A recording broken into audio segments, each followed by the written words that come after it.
오늘 말씀은 요한복음 6장입니다. 요한복음 6장 22절부터 40절까지입니다. 요한복음 6장 22절부터 40절까지 생명의 떡이신 예수 그리스도 1입니다. 생명의 떡이신 예수 그리스도 1.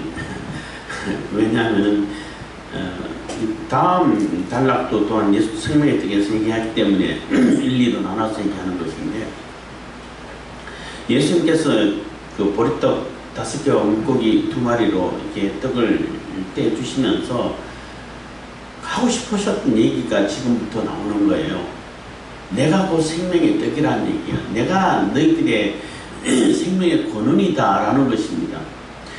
떡은, 그러니까 음식은 우리 몸에 들어가 가지고 우리가 우리 몸과 하나가 돼서 영양분이 돼서 우리 육신의 생명을 살게 하잖아요. 우리 육신의 생명을 이어가고 유지하고 살아가게끔 하는 그러한 에너지원이 되고 영양분이 된다고. 완전히 우리가 하나가 되는 그러한 것이 이제 음식인데, 그것을 이렇게 실질적으로 이렇게 떡을 떼주시면서 하나의 비유가 되는 거죠. 내가 곧 예수 그리스도가 모든 생명의 근원이고 너희들에게 생명의 떡이다. 너희들을 살 수 있게 하는 그러한 생명의 근원이다 라고 이렇게 말씀하시고 싶고 가르치고 싶으신 거예요. 그래서 오늘 생명의 떡을 이렇게 설명해 가고 있는 그러한 장면입니다. 22절, 6장 22절입니다. 이튿날 바다 건너편에 섰던 무리가 배 한쪽 밖에 다른 배가 거기 없는 것과 또 어제 예수께서 제자들과 함께 그 배에 오르지 아니하시고 제자들만 가는 것을 보았더니, 그래서 그 많은 무리가 거기서 이제 예수님의 가르침을 받고 또 사흘 동안, 다른 봉서 보면은 사흘 동안 가르쳤다 그랬잖아요. 말씀 전하시고 가르치고 해서 굉장히 그 말씀, 천국의 말씀을, 하나님 말씀을 이렇게 가르치고 배우고 했는데, 이 문제는 이렇게 쫄쫄 굶었다는 겁니다. 굶어서 그냥 보낼 수 없다 해서 예수님께서 이렇게 떡을 먹여서 보냈는데, 문제는 이 사람들이 말씀 들을 때는 좋았는데 그런가 보다 했는데, 실질적으로 내가 예수님께로부터 받은 그 보리떡 5개와 물고기 2마리로 떡을 먹고 배부르고 심지어는 12가운이 차게 그냥 남겨진 그런 모습을 보더니, 이게 예수님의 말씀에 집중하는 것이 예수님의 그 표적, 기적의, 그 사람들은 표적이 아니고 이적이라고 볼 수 있는, 기적이라고 볼 수 있는 거죠. 그 능력에 꽂혀버렸다는 얘기인 거예요. 예수님께서 떡을 떼주실 때, 메시아가 우리에게 오셨구나. 하나님께서 우리에게 영원한 생명을 주시기 위해서 이 땅에 오셨구나. 약속대로 오셨구나 하고 예수 그리스도를 알아보고 메시아를 알아보고 하나님께서 보내신 일을 알아보고 그분을 따르는 그러한 그 방편이 되고 기회가 되어야 되는데, 예수님께서 행하신 능력으로 초점이 옮겨져 버렸다는 얘기인 거예요. 그게 이제 문제가 되는 거죠. 그게 이제 신비주의로 빠지는 그러한 단초가 되고 그러한 이 계기가 되는데, 어쨌든 그 이튿날 바다 건너편 섰는 무리가 배 한쪽 밖에 다른 배가 거기 없는 것과 또 어제 예수께서 제자들과 함께 그 배에 오르지 아니하시고 제자들만 가는 것을 보았더니 해서, 그래서 사흘 동안 가르침을 받고 또 배부르게 먹고, 그리고 바로 다 집으로 헤어진 게 아니라, 물론 집으로 간 사람들도 많이 있겠죠. 일부에 또 많은 사람들은 그 주변에 그냥 노숙을 하고 있었다고 볼 수 있는 거예요. 그 주변에 어쨌든 사흘간 가르침을 받고 해도 맨날 잠도 안 자고 가르치는 것은 아니고, 거기서 어쨌든 우리나라처럼 이렇게 지구가 우리나라하고 다르기 때문에 충분히 여름 같으면은 우리나라도 밖에서 밤을 보낼 수 있잖아요. 그것처럼 어쨌든 간에 밤을 보낼 수 있는 그런 여건이고 환경이고, 했던 것 같아요.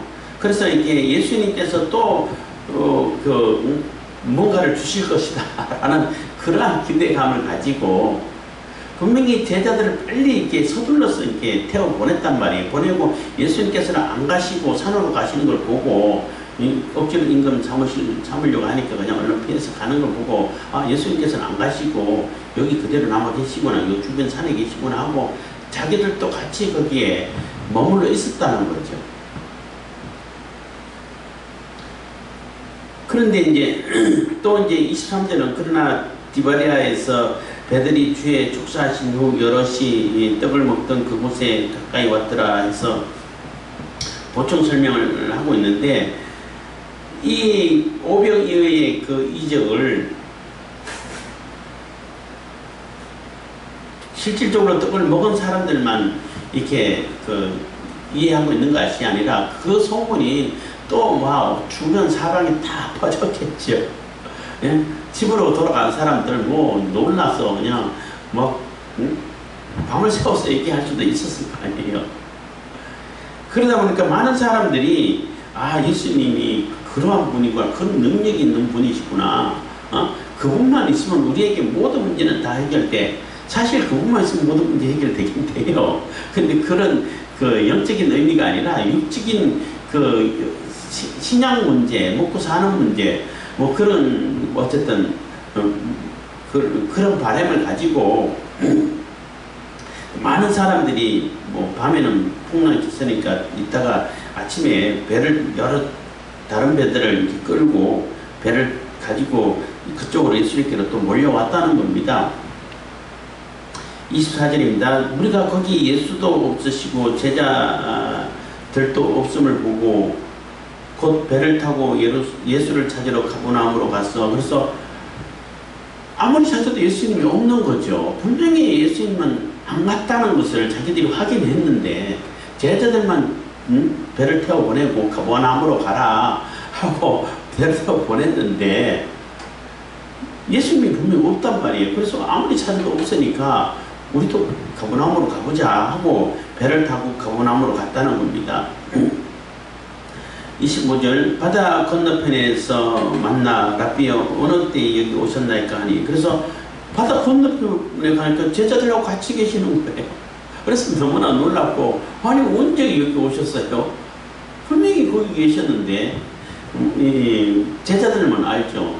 물리로 걸어오셔가지고 제자들과 함께 가셨다는 것은 제자들만 압니다. 근데 무리들은 모르죠. 그렇게 이렇게 예수님을 간절하게 찾는 그러한 모습을 보고 26절입니다. 예수께서 대답하여 가라사대 내가 진실로 너희에게 이르노니 너희가 나를 찾는 것은 표적을 본 까닭이 아니요 떡을 먹고 배부른 까닭이로다. 그래서 예수님께서 그 무리들이 예수님을 찾는 그 목적을 찾는 목적이 이렇게 육신적인 뭐 욕심에 있다는 것을 이미 간파하시고 그들에게 하는 좀 한탄 섞인 말씀이라고 볼 수 있는 겁니다. 그래서 너희들이 나를 찾는 것은 표적을 보고 하나님께서 메시아를 보내셨어.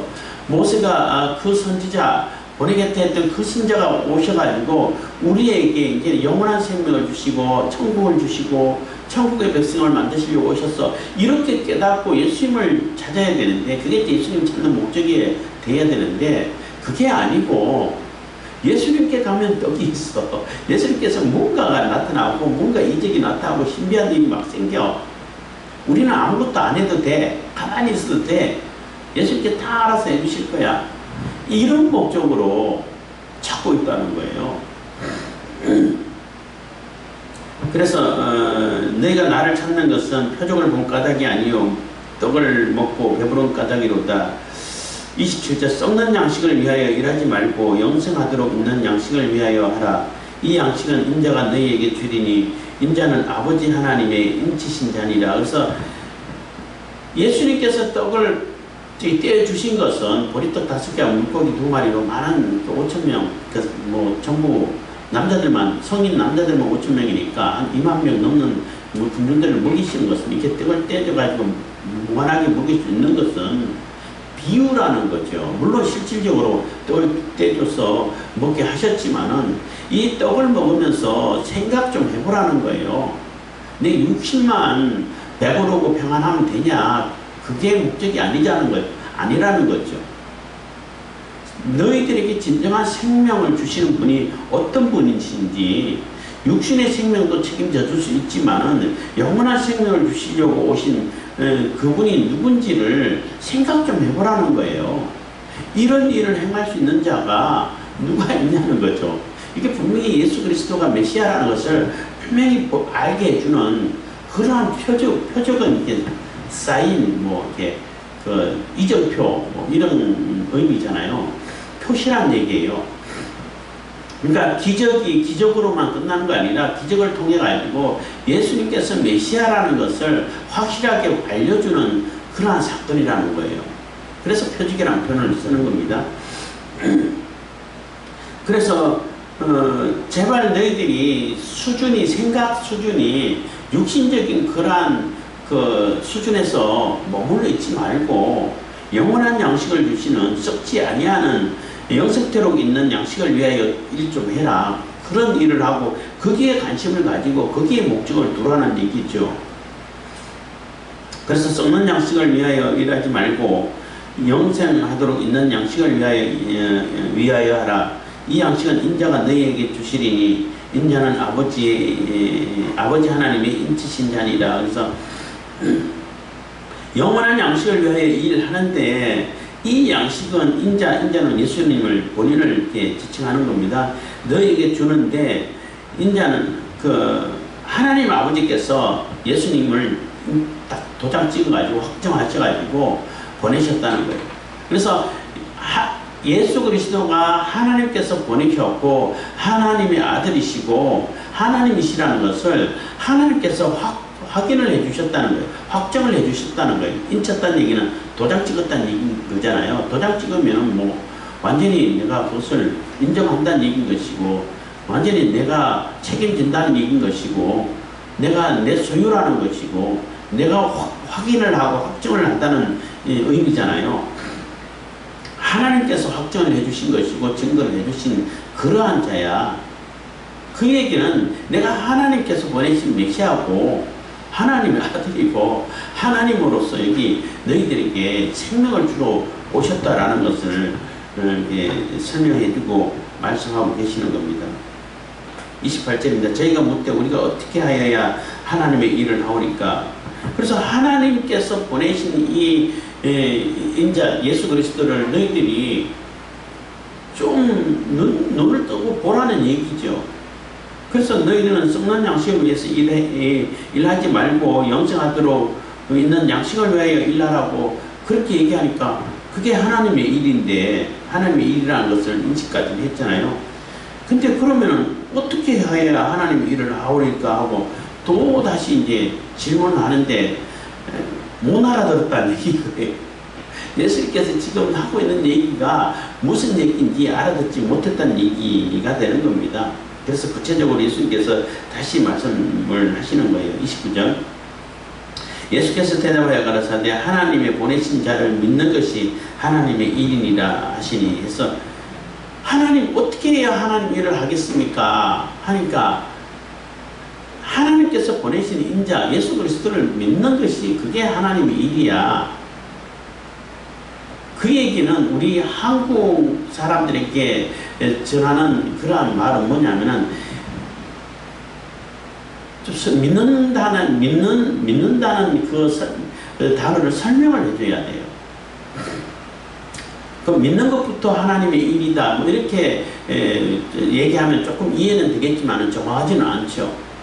근데 믿는 것부터는가 아니라 예수 그리스도를 믿는 것이 하나님의 일이라는 얘기는 유대인들은 믿는다 그러면은 한국 사람들처럼 믿는다고 생각하고 나 믿는다고 말했어. 그럼 믿음이라고 생각하는데 그 믿음이 아니에요. 그거는 여러 번 얘기하지만은 그 믿음이 아니고 믿음의 시작점이라 할까? 문을 연다고 그럴까? 어쨌든 믿음은 아니고 믿음의 실천이 있어야 믿음이 되는 거예요. 예수 그리스도를 믿는다는 얘기는 예수 그리스도를 믿고 그 믿음의 실천, 믿음으로 행하는 모든 일이 다 하나님의 일이라는 얘기인 거예요. 물론 믿음의 실천이 있으면 믿음의 결과도 자연스럽게 따라오죠.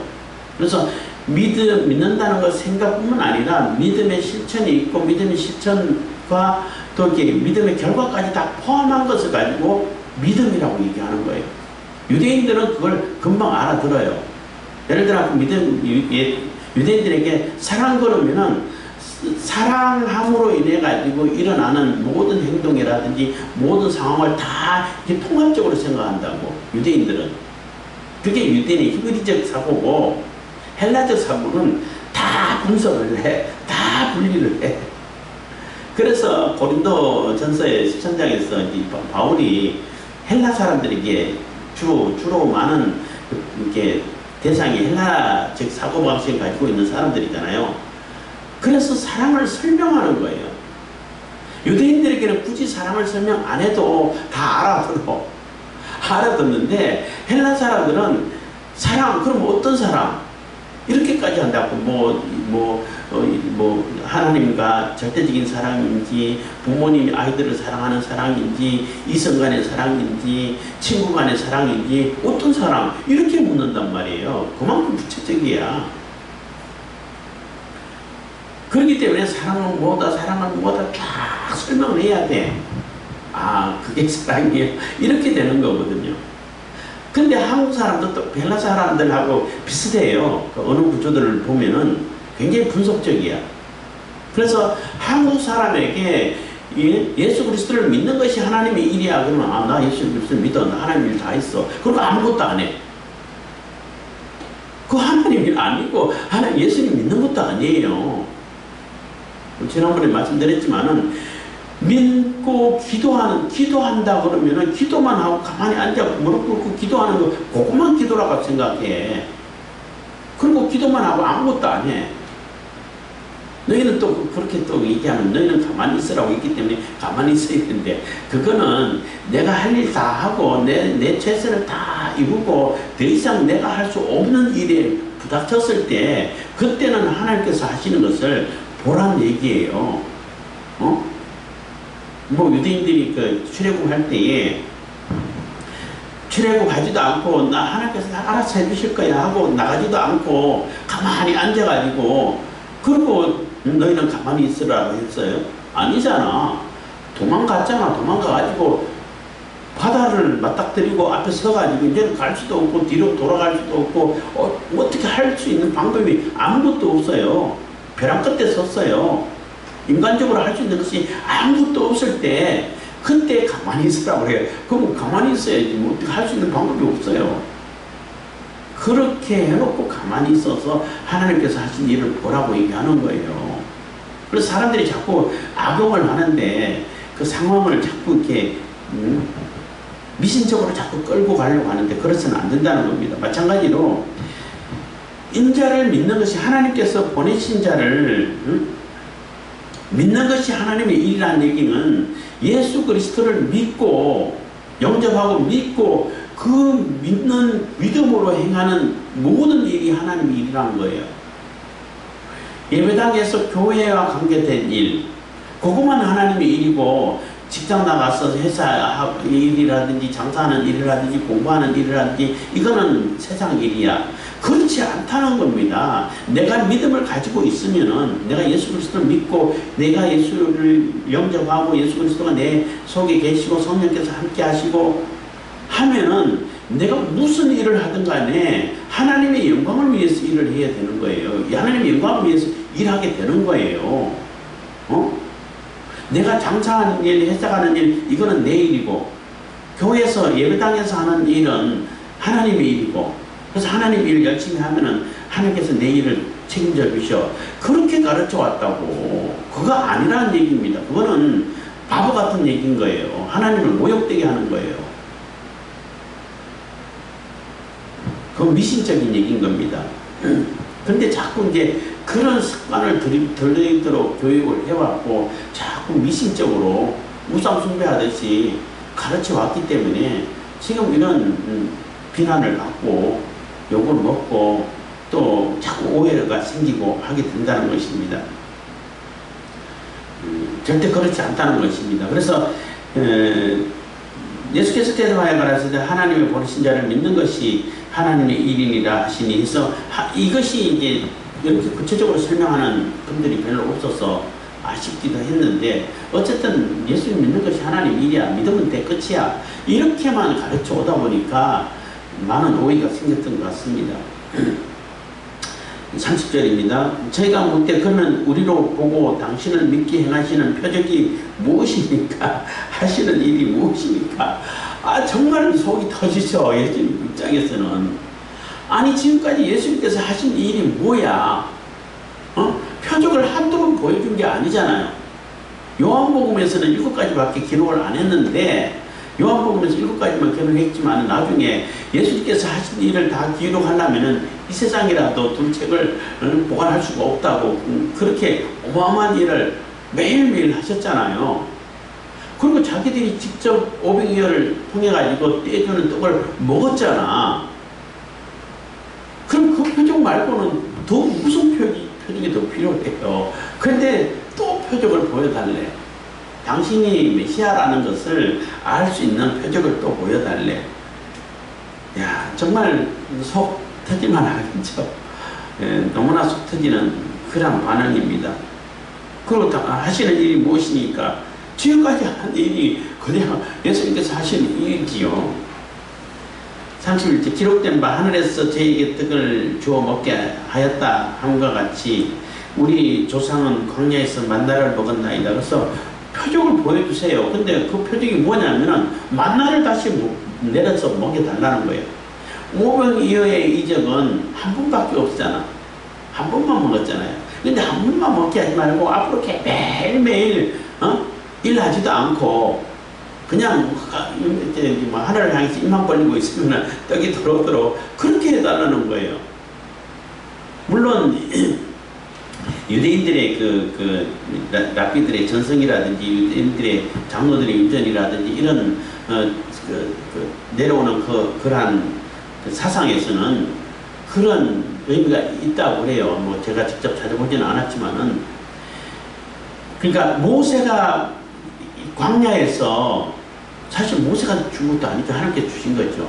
어쨌든 모세가 지도자로 있을 때 만나를 내려가지고 떡을 먹게 했잖아요.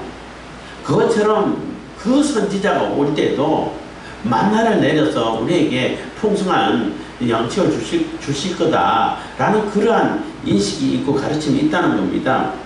그것처럼 그러면 당신이 메시아의 표적인 만나를 또 보내주세요 하는 그런 요구를 하고 있다는 것입니다. 그래서 당신이 저에게 기록된 바 하늘에서 저에게 떡을 주어 먹게 하였다 함과 같이 우리 조상들은 광야에서 만나를 먹었나이다. 그래서 조상들이 광야에서 만나를 왜 먹었어요?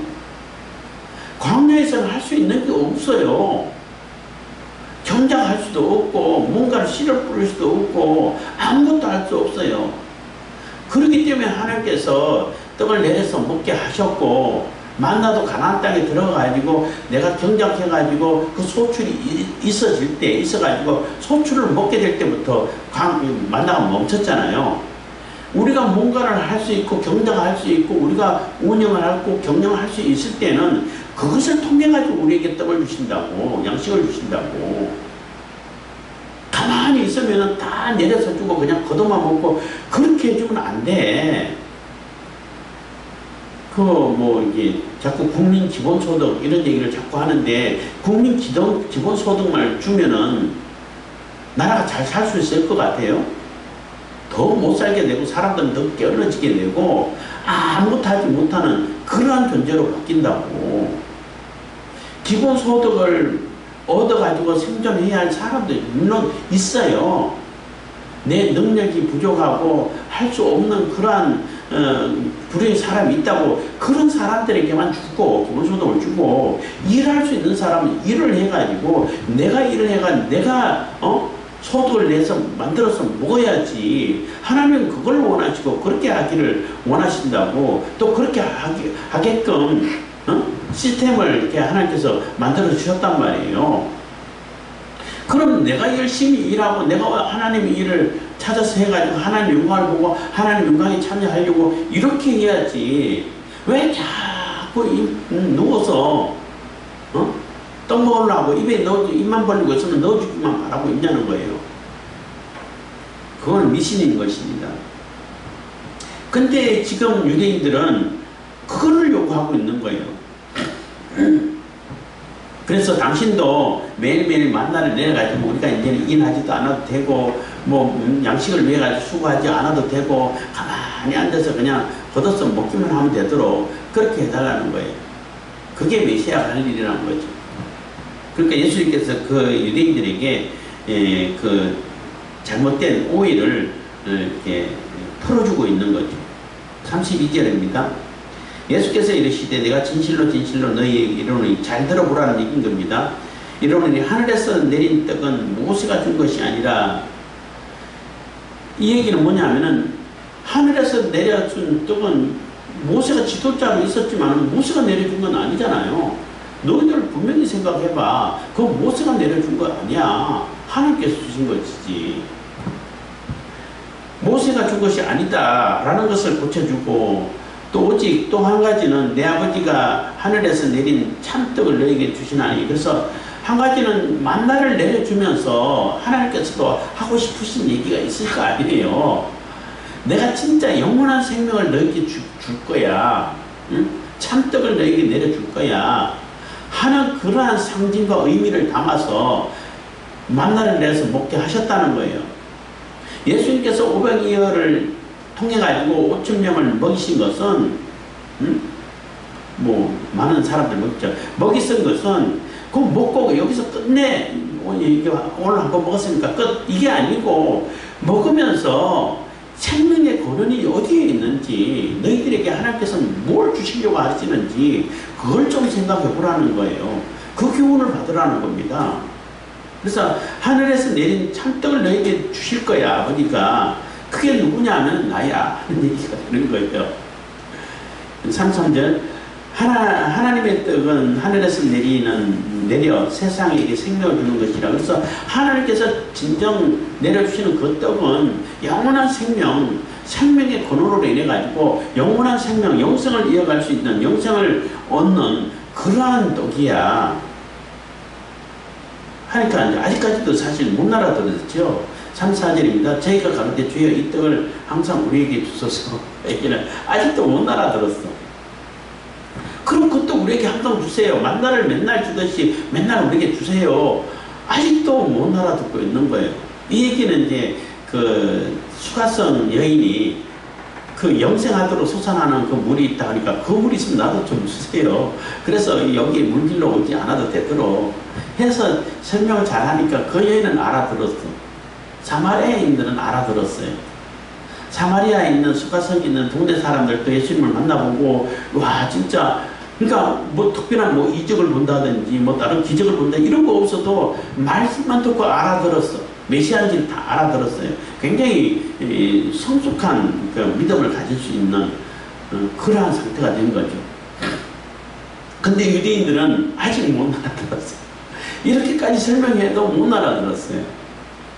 그래서 저희가 가로되 주여 이 떡을 항상 우리에게 주소서. 35절입니다. 예수께서 가라사대 내가 곧 생명의 떡이니 내게 오는 자는 결코 줄이지 아니할 터이요 나를 믿는 자는 영원히 목마르지 아니하리라. 그래서 내가 그 사람이야, 내가 그 떡이야 하고 이제 노골적으로 얘기하는 겁니다. 아예 직설적으로 대놓고 얘기를 하는 거예요.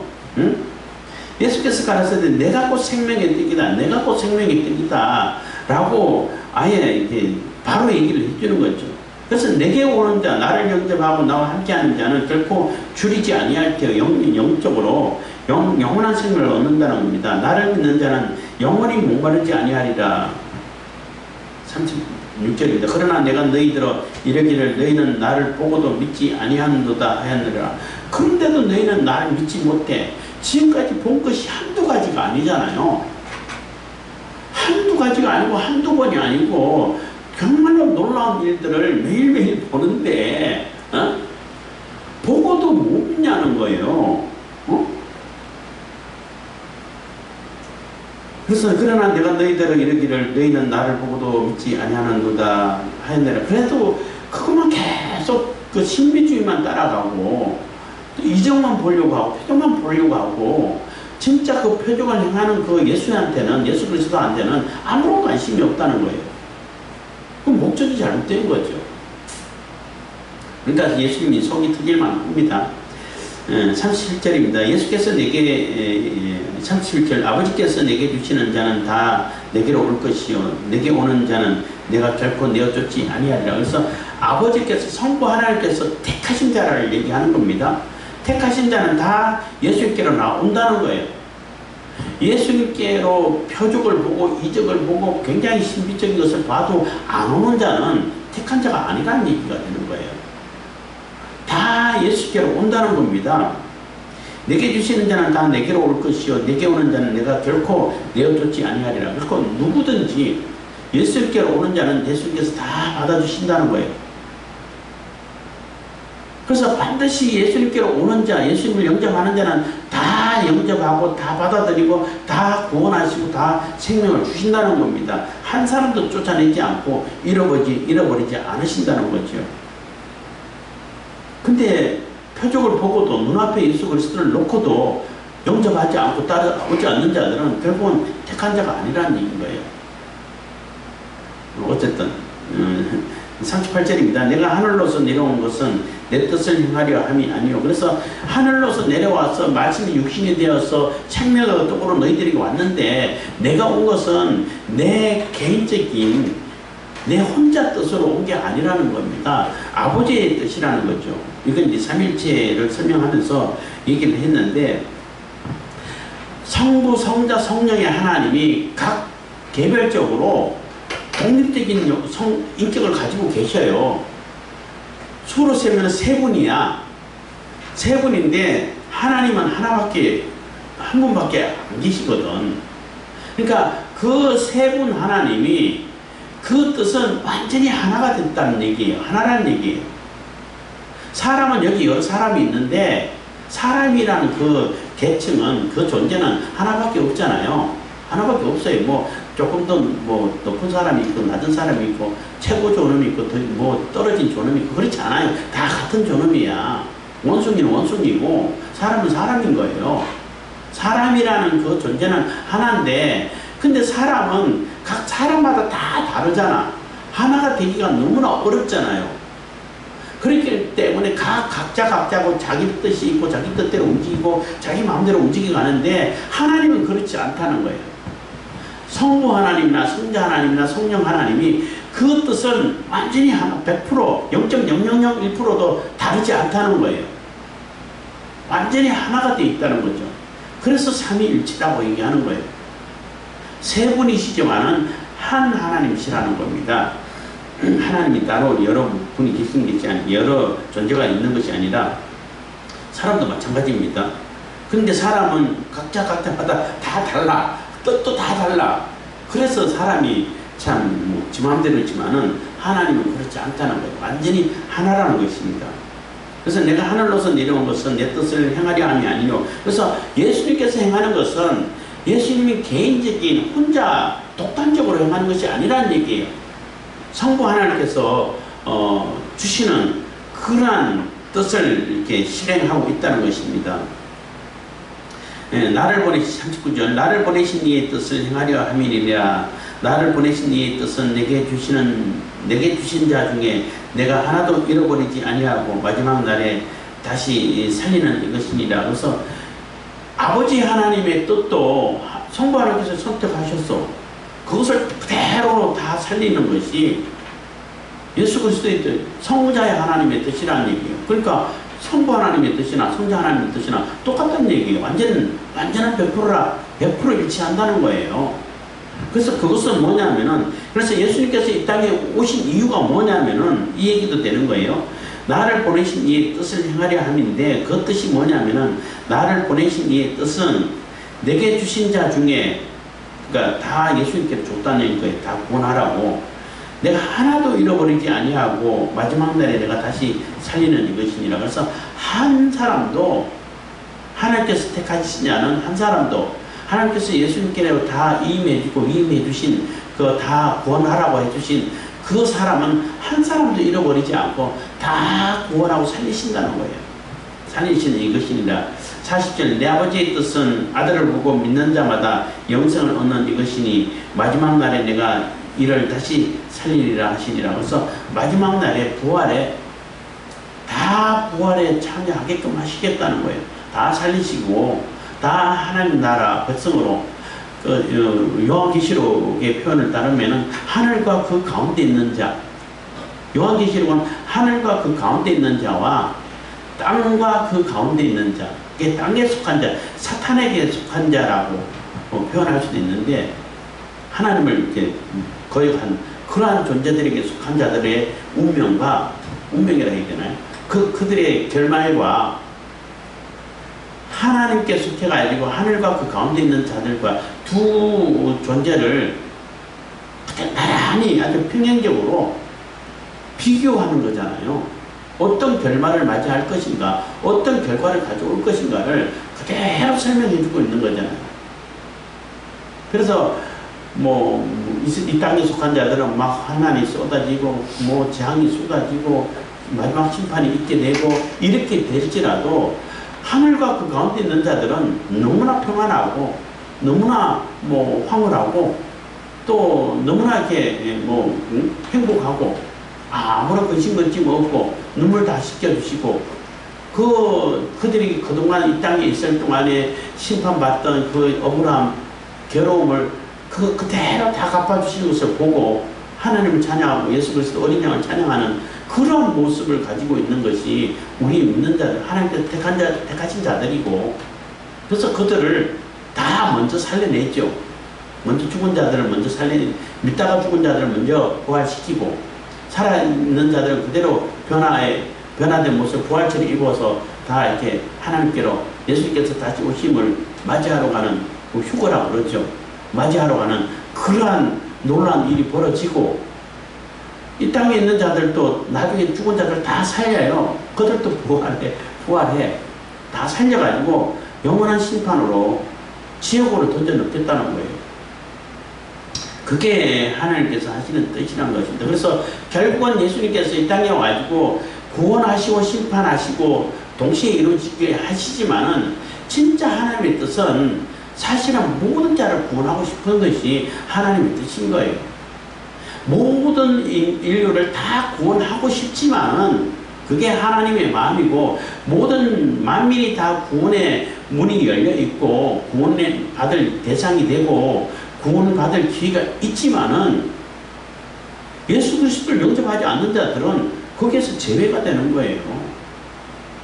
만인 구원설 얘기할 때 뭐가 잘못됐냐면은 모든 자가 구원의 대상은 맞아요. 그게 틀린 것이 아니야. 근데 모든 사람이 다 구원의 대상이라 할지라도 모든 사람이 다 구원받는 건 아니라는 얘기예요.